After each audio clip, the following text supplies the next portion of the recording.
नमस्कार, बहुत स्वागत है आप सभी का इंडिया न्यूज के खास कार्यक्रम 33 जिले 33 खबर में। मैं हूं आपके साथ अपूर्वा। खबरों की शुरुआत करते हैं, बात करते हैं सबसे पहले दांता रामगढ़ की, जहां मां जीण भवानी चैत्र नवरात्रि का मेला पूरे परवान पर पहुंच रहा है।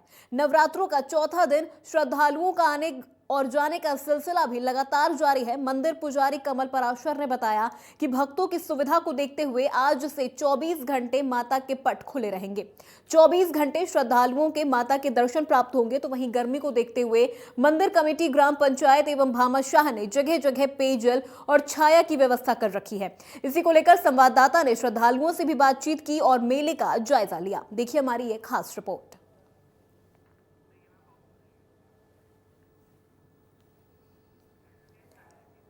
तो श्रद्धालुओं का मंदिर में आना जाना जारी है। दांता रामगढ़ की ये खबर बता रहे हैं आपको। और श्रद्धालुओं की भारी भीड़ को देखते हुए अब जो मंदिर के पट है वो 24 घंटे खुले रहेंगे। जीण माता का लक्खी मेला भी शुरू हो गया है। चैत्र नवरात्रि के मौके पर इस मेले का भी आयोजन किया जाता है। और यहाँ पर जो मंदिर के पुजारी हैं उनका कहना है कि अब 24 घंटे माता के पट खुले रहेंगे, जिससे श्रद्धालु आराम से माता के दर्शन किसी भी वक्त आकर कर सकते हैं। तो इस पूरी खबर का और इस पूरी माहौल का हमारे संवाददाता ने भी जायजा लिया है जाकर कि किस तरह से मेले का आयोजन हो रहा है, क्या कुछ सुविधाएं श्रद्धालुओं के लिए इस भीषण गर्मी में की गई है। प्रसिद्ध शक्तिपीठ जीण माता धाम में चैत्र नवरात्रों का मेला पूरे परवान पर है। यहाँ पर देश के कोने कोने से हजारों की संख्या में श्रद्धालु पहुँच रहे हैं और माता के दरबार में दर्शन कर रहे हैं। 40 डिग्री गर्मी का भीषण गर्मी का ये तापमान है, लेकिन इसके बावजूद यहाँ पर श्रद्धालुओं को आने का सिलसिला लगातार जारी है। कड़ी धूप में पैदल चलकर गोरिया से जीण माता धाम तक पैदल चलकर श्रद्धालु यहाँ पर पहुँच रहे हैं और माता के दरबार में धोख लगा रहे हैं, शीश नवा रहे हैं और जात जुड़ूलों के जो संस्कार है उनमें पूर्ण कर रहे हैं। मैं कैमरामैन से कहूँगा और दिखाना चाहूँगा कि आपको कि ये जीण माता के मुख्य द्वार की जाने वाले ये जो रास्ता है उसका दृश्य है। यहाँ पर जो श्रद्धालु को जो भीड़ लगी है, दुकानों में बाजार जो सजे हुए हैं, उनका ये दृश्य है। काफी संख्या में श्रद्धालु इस कड़ी धूप में भी यहाँ पर माता के दरबार में पहुंच रहे हैं। 40 डिग्री का तापमान है, भीषण गर्मी है, लेकिन फिर भी जो आस्था है वो कहीं पर भी डगमगा नहीं रही है। केवल माता के जयकारे लगाते हुए श्रद्धालु आगे बढ़ते हुए माता के दरबार में पहुंच रहे हैं। मंदिर कमेटी, प्रशासन और ग्राम पंचायत रलावता द्वारा यहाँ पर जगह जगह पेयजल की व्यवस्था कर रखी है, छांव की व्यवस्था कर रखी है, ताकि आने वाले श्रद्धालुओं को गर्मी से कुछ निजात मिल सके और उनको राहत मिल सके। और ये जो तेज गर्मी है, इतनी तेज गर्मी है, 40 डिग्री का तापमान है, हर कोई सहन नहीं कर सकता, लेकिन माता के भक्तों में जो माता के प्रति आस्था है उसी को लेकर ये जो श्रद्धालुओं का रेला है लगातार चल रहा है। आज नवरात्रों का चौथा दिन है और चौथे दिन भी भक्तों का सिलसिला आने का लगातार जारी है। कैमरा पर्सन अरविंद के साथ गिरधारी सोनी, इंडिया न्यूज, राजस्थान।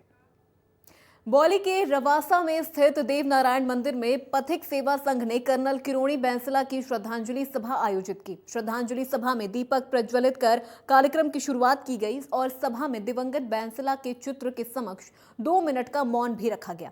इस दौरान मौजूद लोगों ने बैंसला के चित्र पर पुष्प चढ़ाकर श्रद्धांजलि भी दी। इसमें गुर्जर समाज के अलावा अन्य समाज के लोग भी मौजूद रहे। श्रद्धांजलि सभा में पथिक सेवा संघ अध्यक्ष डॉक्टर धर्म सिंह गुर्जर, बौली पंचायत समिति प्रधान कृष्ण पोसवाल आदि उपस्थित रहे।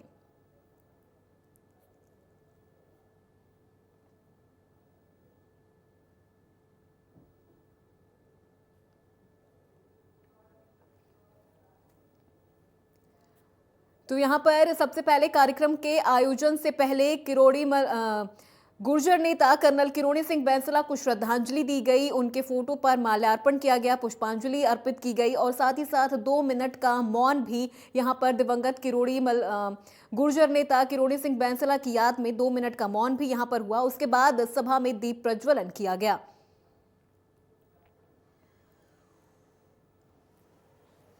श्रद्धांजलि सभा का आयोजन किया गया था। दिवंगत कर्नल किरोड़ी सिंह बैंसला की याद में उन्हें श्रद्धांजलि दी गई, माल्यार्पण किया गया, पुष्पांजलि अर्पित की गई उन्हें। उसके बाद लोगों ने 2 मिनट का मौन रखकर उनकी आत्मा की शांति के लिए प्रार्थना भी की।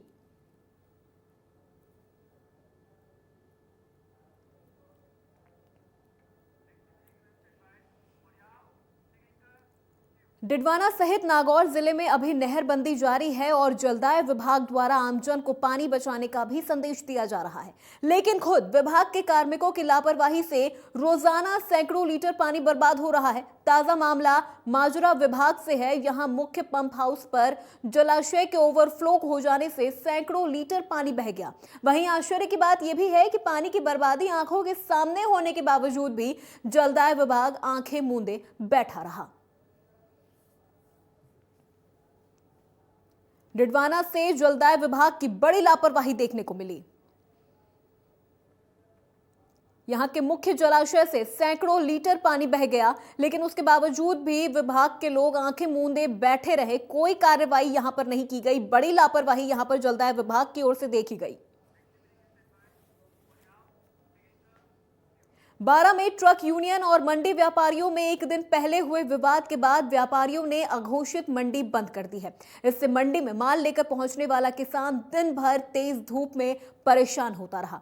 इस दौरान आक्रोशित किसानों ने कृषि उपज मंडी के मुख्य द्वार को बंद कर मंडी के सामने ही सड़क पर जाम भी लगा दिया। इसके बाद सूचना पर पहुंची पुलिस ने समझाइश कर जाम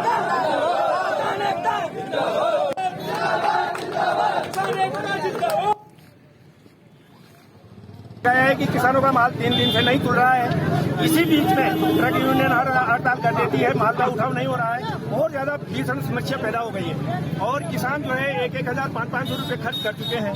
रात भर यहाँ पड़े रहे 3 दिन से। प्रशासन को कोई होश नहीं है।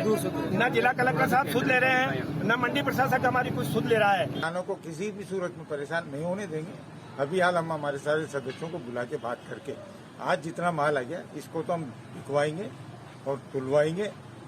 कल से हम मंडी बंद रखेंगे जब तक हमारी वार्ता सफल नहीं होती। लेकिन आज जो भी किसान आ गया उसे हम परेशान। प्रदेश में एसीबी की घूसखोरों के खिलाफ लगातार एक्शन जारी है। यहां पर हम आपको कई तस्वीरें दिखाने वाले हैं। पहली तस्वीर चित्तौड़गढ़ से है, जहां एसीबी की टीम ने सर्व शिक्षा अभियान कार्यालय में कार्रवाई करते हुए कनिष्ठ अभियंता को 7,500 रुपए की रिश्वत के साथ रंगे हाथों गिरफ्तार किया। आरोपी कनिष्ठ अभियंता ने कराए गए निर्माण का बिल पास करने के एवज में ये घूस की मांग की थी। तो वहीं दूसरी तस्वीर टोंक से है, जहां एसीबी ने कनिष्ठ लिपिक को 20,000 रुपए की रिश्वत लेते रंगे हाथों गिरफ्तार किया। टीम ने बताया कि आरोपी ने प्रधानमंत्री आवास योजना की तीसरी किश्त की एवज में रिश्वत की मांग की थी और रिश्वतखोरों पर यहां अब शिकंजा कसता जा रहा है। पहली तस्वीर चित्तौड़गढ़ से है तो दूसरी तस्वीर टोंक से है, जहां पर टोंक से जो तस्वीरें सामने आ रही है वहां 20,000 रुपए की रिश्वत लेते हुए कनिष्ठ अभियंता ट्रैप किया गया है। 7,000 रुपए की रिश्वत लेते भी चित्तौड़गढ़ से कनिष्ठ अभियंता को ट्रैप किया गया है।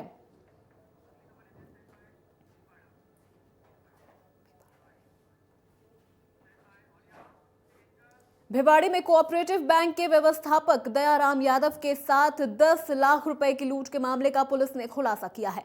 प्रेस कॉन्फ्रेंस में बताया गया कि कुछ दिन पहले कार्यरत सेक्रेटरी दयाराम यादव सोसाइटी को बंद कर अपने घर बिलाहेड़ी आ रहे थे। उनके पास कोऑपरेटिव बैंक के 10 लाख रुपए नगद थे। इसे दूसरे दिन बैंक में जमा कराना था। इस दौरान 3 बदमाशों ने उनकी गाड़ी के आगे बाइक लगाकर उन पर 3 राउंड फायर की और उसके बाद 10 लाख रुपए लेकर फरार हो गए। इस पर दर्ज मामले के आधार पर पुलिस ने जांच पड़ताल करते हुए 3 आरोपियों को गिरफ्तार कर लिया है। इसके साथ ही आरोपियों से लूटी गई 10 लाख रुपए की रकम, 2 देसी कट्टे, कारतूस और 1 मोटरसाइकिल भी जब्त कर ली है।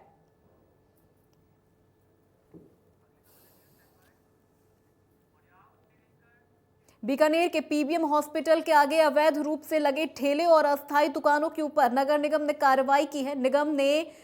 निगम आयुक्त पंकज शर्मा के नेतृत्व में जेसीबी की मदद से जगह को खाली करवाया है। इस कार्रवाई से यहां दुकानदारों और ठेले वालों में हड़कंप मच गया है। गौरतलब है कि पीबीएम के आगे बेतरतीब लगे अवैध ठेले और अस्थायी दुकानों के चलते पीबीएम के गेट दिखने बंद हो गए थे। इन अतिक्रमण के कारण आए दिन यातायात व्यवस्था बिगड़ती थी। वहीं राहगीरों को भी पैदल चलने में दिक्कत होती थी।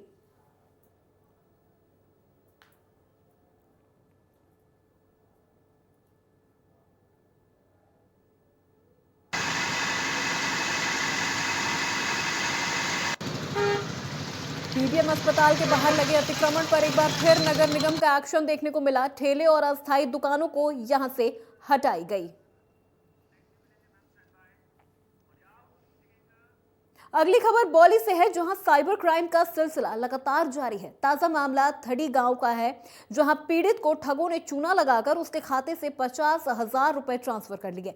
तो वहीं पीड़ित को इस घटना का अंदाजा पैसे कटने के मैसेज मिलने के बाद हुआ। पीड़ित ने बताया कि उसके पास ओटीपी संबंधित पूछताछ के लिए कोई भी फोन नहीं आया। वहीं पैसे निकल जाने के बाद जब संबंधित शाखा पीएनबी पहुंचा तो फोन पे के जरिए राशि ट्रांसफर होने की बात बैंक प्रशासन ने बताई। इसके बाद पीड़ित ने ठगी का मामला दर्ज कराया है। फिलहाल पुलिस आरोपियों की तलाश में जुटी है।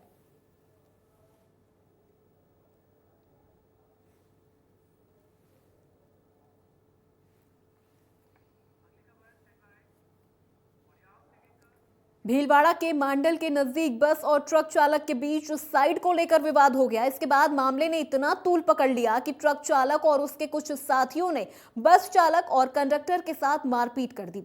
इस दौरान बीच बचाव में आए पैसेंजर को भी पीटा गया, जिसमें कंडक्टर और कुछ पैसेंजर भी घायल हो गए। तो वहीं इसी दौरान किसी अज्ञात युवक ने लकड़ियों से भरे ट्रक में आग लगा दी। सूचना पर पहुंची पुलिस और दमकल ने आग पर काबू पाया। फिलहाल मामले की जांच पड़ताल की जा रही है।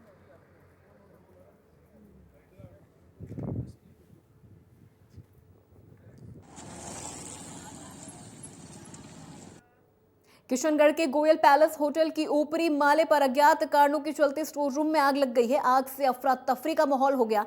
कुछ ही देर में आग ने विकराल रूप धारण कर लिया। इसके बाद सूचना मिलते ही फायर ब्रिगेड की गाड़ी मौके पर पहुंची और करीब 1.5-2 घंटे की मशक्कत के बाद आग पर काबू पाया गया। फिलहाल आग के कारणों का पता लगाया जा रहा है।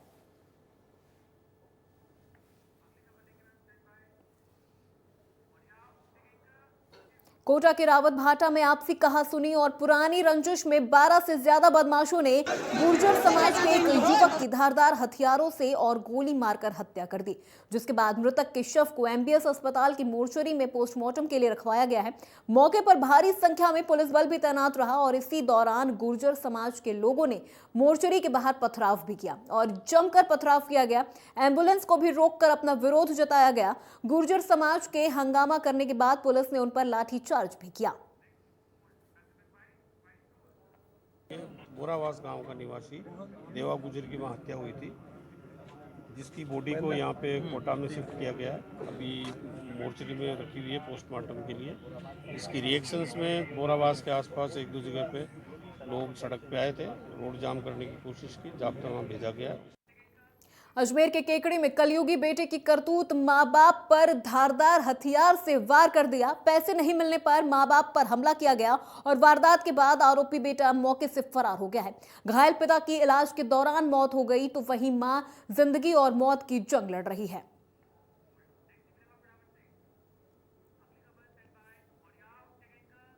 भरतपुर के वैर में विभिन्न संगठनों ने कैंडल मार्च निकालकर डॉक्टर अर्चना शर्मा को भावभीनी श्रद्धांजलि दी और अर्चना शर्मा के दोषियों को कड़ी सजा दिए जाने की मांग भी की है। इस मौके पर जिला परिषद सदस्य प्रतिनिधि और पूर्व सरपंच बारौली देशराज जाटव, नगर निगम भरतपुर की प्रथम महापौर सुमन कोली समेत कई लोग शामिल थे।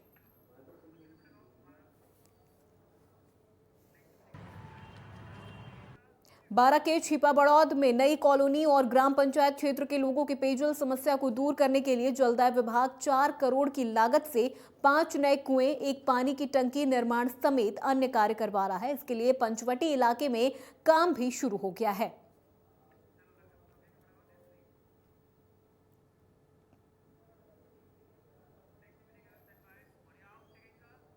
पाली के देसूरी में आग लगने से एक युवक झुलस गया। सूचना पर पुलिस मौके पर पहुंची और युवक को गंभीर अवस्था में हॉस्पिटल में भर्ती करवाया गया है, जहां से डॉक्टर ने इलाज करके उसे पाली के लिए रेफर कर दिया है। युवक घर में मंदिर में पूजा करते समय आग से झुलस गया। फिलहाल युवक का इलाज जारी है। तो देसूरी से ये बड़ी खबर आपको बता रहे हैं, जहां घर में पूजा करते समय एक बड़ा हादसा हो गया और युवक बुरी तरह से झुलस गया है। फिलहाल युवक का इलाज अस्पताल में जारी है। डॉक्टरों के दिशा निर्देश में युवक का इलाज किया जा रहा है। जो जानकारी सामने आई थी उसमें यह बताया जा रहा था कि युवक घर में पूजा कर रहा था और इसी दौरान किसी कारणवश वो आग की चपेट में आ गया और बुरी तरह से झुलस गया। घायल को पाली रेफर कर दिया गया है, जिसके बाद अब उसका इलाज जारी है। जयपुर अजमेर हाईवे पर एक युवक का शव मिलने से हड़कंप मच गया। जानकारी मिलने पर पुलिस मौके पर पहुंची और घटनास्थल का जायजा लिया। युवक के शरीर पर काफी चोट लगी थी। पुलिस ने शव को कब्जे में लेकर मोर्चरी में रखवाया है, तो वहीं अभी तक मृतक की पहचान नहीं हो पाई है। फिलहाल पुलिस मामले की जांच में जुटी है।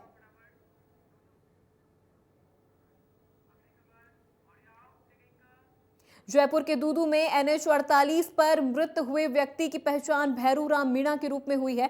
मृतक ट्रक चालक था जो अपने साथी के साथ ट्रक में माल भरकर मुजफ्फरनगर यूपी जा रहा था, जो बालाजी होटल पर अपने गांव जाने के लिए ट्रक से उतर गया। दूसरा ड्राइवर ट्रक को लेकर चला गया। मृतक अपने गांव पैदल जा रहा था। इस दौरान बाइक से टक्कर लगने से युवक की मौके पर ही मौत हो गई।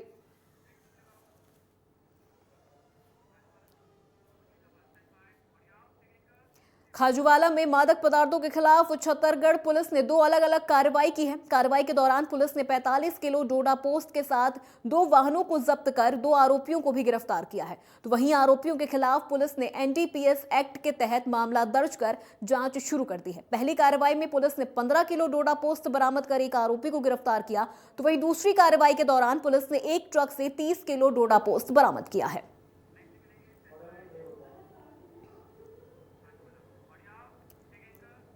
खाजूवाला में ही अवैध शराब के खिलाफ कार्रवाई करते हुए 15 पेटी शराब के साथ एक आरोपी को गिरफ्तार किया गया है। मुखबिर की सूचना पर पुलिस ने कार्रवाई करते हुए 15 पेटी अवैध देसी शराब बरामद की है। आरोपी से शराब के परमिट के बारे में पूछताछ की गई तो कोई परमिट नहीं मिलने पर अवैध शराब मानते हुए आरोपी को गिरफ्तार कर शराब को जब्त कर लिया गया है।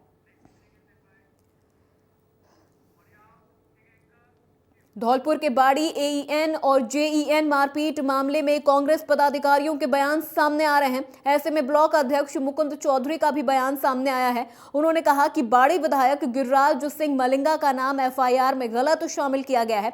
विधायक की बढ़ती लोकप्रियता से ये सब कुछ हो रहा है, इसीलिए राजनीति साजिश के तहत उन्हें फंसाया गया है। उन्होंने कहा कि पहले डिस्को SE ने अज्ञात लोगों पर आरोप लगाया था, वहीं उन्होंने पुलिस पर भी मिलीभगत का आरोप लगाया है। ब्लॉक अध्यक्ष मुकुंद चौधरी का अब यहां पर बयान आया है। उनका कहना है कि FIR में विधायक गिरिराज सिंह का नाम गलत है। उनकी लोकप्रियता इतनी ज्यादा हो गई है, वो इतने ज्यादा प्रदेश की जनता में लोकप्रिय हो गए हैं, इसलिए उनका नाम यहां पर लिया जा रहा है। ये पूरा मामला AEN और JEN मारपीट से जुड़ा हुआ है, जहां अब कांग्रेस पदाधिकारियों के भी बयान लगातार सामने आ रहे हैं। ब्लॉक अध्यक्ष मुकुंद चौधरी का भी बयान इसी कड़ी में सामने आया है, जिसमें उन्होंने कहा है कि FIR में विधायक गिरिराज सिंह का नाम गलत तरीके से लिया गया है। उन्हें राजनीतिक साजिश के तहत फंसाया गया है, क्योंकि उनकी लोकप्रियता अब धीरे धीरे बढ़ती जा रही है। वो प्रदेश की जनता के बीच लोकप्रिय हो रहे हैं और इसीलिए राजनीतिक साजिश के तहत उन्हें फंसाया जा रहा है।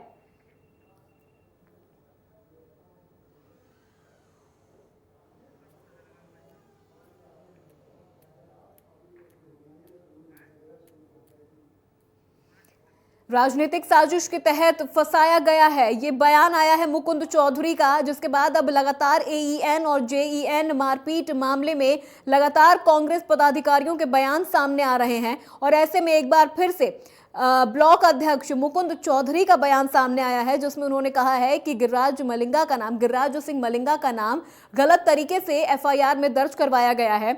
उन्हें राजनीतिक साजिश के तहत फंसाया गया है। उनका कहना है कि वो प्रदेश की जनता के बीच इस कदर लोकप्रिय हो गए हैं, प्रदेश की जनता उन्हें पसंद कर रही है। ये सत्ता पक्ष की ओर से ये विपक्षियों की ओर से देखा नहीं जा रहा है, इसीलिए अब उन्हें उनके नाम का इस्तेमाल करते हुए उनके नाम पर FIR दर्ज करवाई गई है। जयपुर में उसने पर्चा बयान दिया, उसमें बिल्कुल मिलीभगत नजर आ रही है। पुलिस के द्वारा ही आ रही है कि माननीय विधायक जी को उसमें फंसाया जाए कि उनकी लोकप्रियता थोड़ी कम हो, इसलिए ये पुलिस और राजनीतिक नेता जो विपक्षी नेता हैं उनके माध्यम से उनको फंसाने की कोशिश की जा रही थी। इसलिए यहाँ मुकदमा दर्ज 2 दिन बाद एक दिन बाद जो दर्ज किया है वो राजनीतिक षड्यंत्र की। तो यहाँ 33 जिले 33 खबरों में बस इतना है। देश प्रदेश की तमाम बड़ी खबरों के लिए देखते रहिए इंडिया न्यूज।